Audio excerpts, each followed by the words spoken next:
Bodo latest update बयखौबो बरायबाय। दिनैनि रादाबखौ फरायदों आं प्रमद खाख्लारि। गिबि निउज आपडेट दङ। गुवाहाटीयाव फिन रां लुथिनाय जाथाया सोराङाव फैदों। सानै बाइकजों फैनाय दुथाङा गुवाहाटीनि पात्थरकरी ओनसोलाव सासे आइजोनिफ्राय 5 लाख रां लुथियो।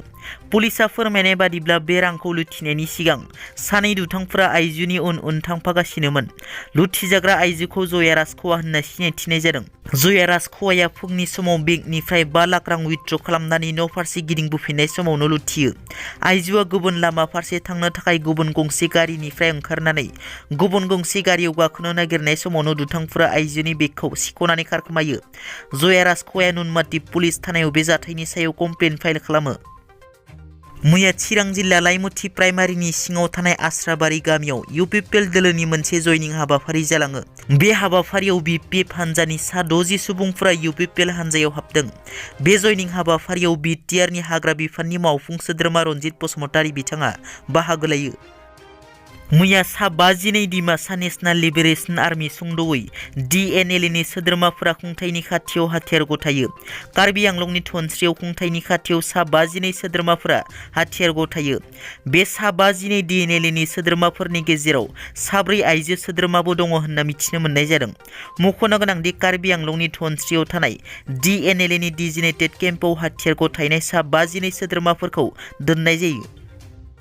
आम्बागाव दखरा ABSUनि साननैनि हाबाफारिजों खुंफुंनाय खुंगा 11थि थान्दै जख'न्थाया मैया जोबनानै थाङो। बे हाबाफारिनि गेवलां मेलाव गाहाय आलासि महरै बाहागो लायो मिरु ABSUनि आफादगिरि दिपेन बर' बिथाङा। गाहाय आलासि महरै बाहागो लानानै बिथाङा बुङोदि ABSUआ देग्लाय 55थि बोसोराव आगान होबाय होननानै। थांनाय गोलाव सम ABSUखौ जोथोन लाबोनानै दिनैनि थासारिसिम लाबोनानै दोनफैनायनि थाखाय भारतनि खना खनला रायजो जानाय साफ्रोमबो बर'निसिम रोजा रोजा साबायखर बावहरो।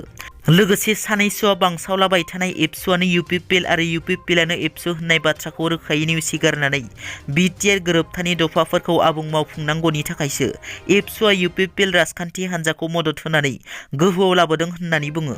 ABSUआ गोदोबो राजखान्थि हान्जानिफ्राय बाहेरायाव थानानैसो उदाङै माहारिनि खामानि मावबोदों।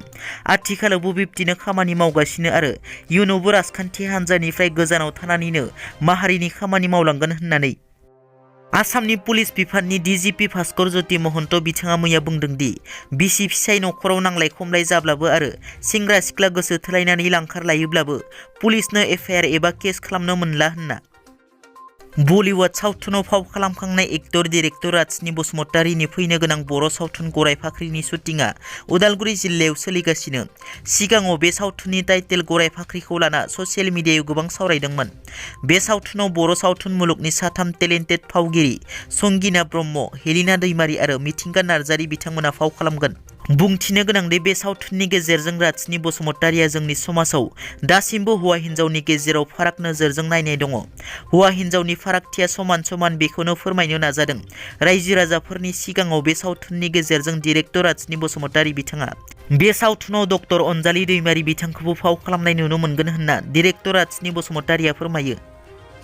बाक्सा जिल्लायाव गिख्रंथाव लामा जाब्रबथाय।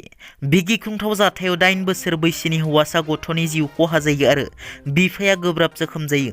बे जाथाया मैया फुंनि समावनो बाक्सानि आनन्द बाजार ओनसोलाव जायो।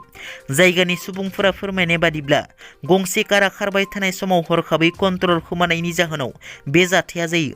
जिउ गोमानाय फिसाज्ला आरो जोखोम जानाय बिफाया AS14H6539 नंनि मारुति सुजुकी काराव दावबायनाय समावनो बे जाथाया जायो। बे जाथायाव बिफाया गोब्राब जोखोम जायो नाथाय फिसाज्लाया जायगायावनो जिउ गोमायो। जोखोम जानाय बिफाखौ मृगेन मिथि आरो जिउ गोमानाय फिसाज्लाखौ मृन्मय मिथि होनना सिनायथिनाय जादों। आनन्द बाजार पुलिसा जाथायसालियाव फैनानै गोथै देहाखौ बोखाङो आरो मुसलपुर सिभिल हस्पिटालाव पस्टमर्टामनि थाखाय लानानै थाङो आरो जोखोम जानाय बिफाखौ देहा फाहामसालियाव थिसननाय जायो।